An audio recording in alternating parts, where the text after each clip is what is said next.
Douglas B. Yates was born in December of 1931 in Concordia, Kentucky, to parents Bert and Ruby Yates. A natural athlete who played all sports, he became a star player on his Mead County High School baseball team and the Brandenburg baseball team.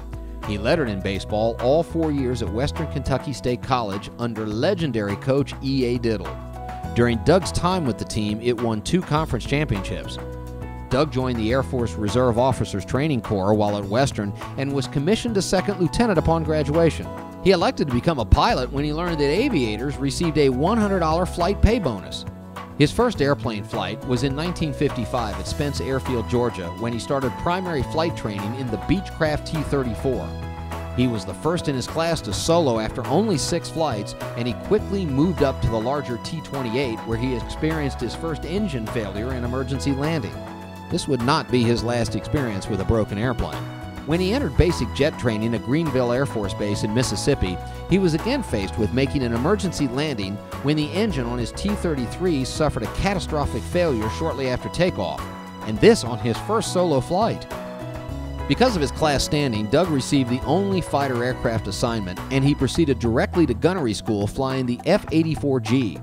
From there, it was on to the F-84 and assignment to Spangdahlem Air Force Base, Germany, where he set a wing record by flying 101.4 hours in 1 month. In 1958, he was transferred to Phalsbourg Air Base in France and upgraded to the RF-101 Voodoo, and he would later become an instructor pilot. His next assignment would take him to Shaw Air Force Base, South Carolina, as a Wing Standardization Evaluation Officer. Here he flew reconnaissance missions over Cuba during the Cuban Missile Crisis, earning his first Air Medal.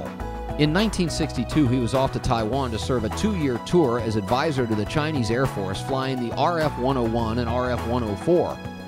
He was the first to teach the Chinese to refuel the RF-101, and upon completion of the assignment, was awarded Chinese Air Force wings and decorated with the Chinese Air Force Meritorious Service Award.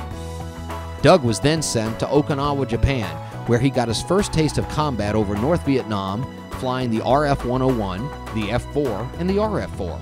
He was promoted to major and helped develop and document tactics to reduce the high loss rates experienced by reconnaissance aircrews as they photographed enemy targets like these gun placements and surface-to-air missile sites. He volunteered for a second tour in Southeast Asia, assigned to Headquarters 7th Air Force Saigon, to monitor, evaluate, and further develop reconnaissance tactics.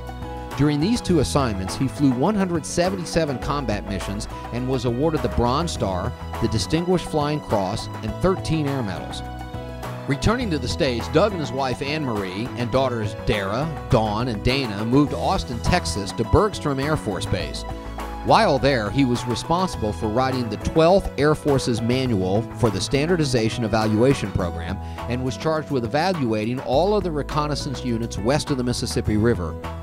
Shortly after, he was promoted to Lieutenant Colonel and became the Operations Officer of the 12th Tactical Reconnaissance Squadrons at Bergstrom. He next transferred to 10th Tactical Reconnaissance Wing, RAF Alconbury, England, where he became commander of the 32nd Tactical Reconnaissance Squadron.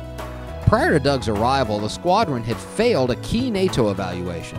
Under his guidance, the unit quickly rose to the top and was presented the trophy as the best squadron in Europe for 2 consecutive years.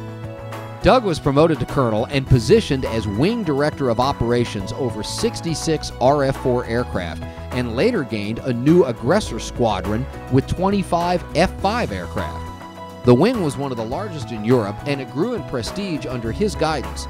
He became the Vice Wing Commander in 1976, and the Wing was credited by the Chief of Inspections to be the best unit he'd ever evaluated. Following a medical emergency, Colonel Yates was brought back to the States and 12th Air Force, where he became Senior Air Force Advisor to the 123rd Tactical Reconnaissance Wing, Kentucky Air National Guard. This was also a large wing, with tasking in Europe and units located in Louisville, Kentucky, Little Rock, Arkansas, Lincoln, Nebraska, Boise, Idaho, and Reno, Nevada. Doug played a major role in the development of inspection systems, procedures, and audit protocols, which resulted in all units of the wing receiving ratings of excellent, and he's seen here receiving a standing ovation as the Kentucky Air National Guard received an unprecedented outstanding rating by the U.S. Air Force Inspector General team. Colonel Yates retired from the Air Force with more than 30 years of service and over 6,000 flight hours.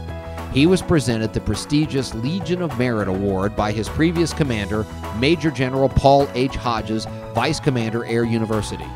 Doug makes his home in Eastwood, Kentucky. He continues serving, but now he serves his community.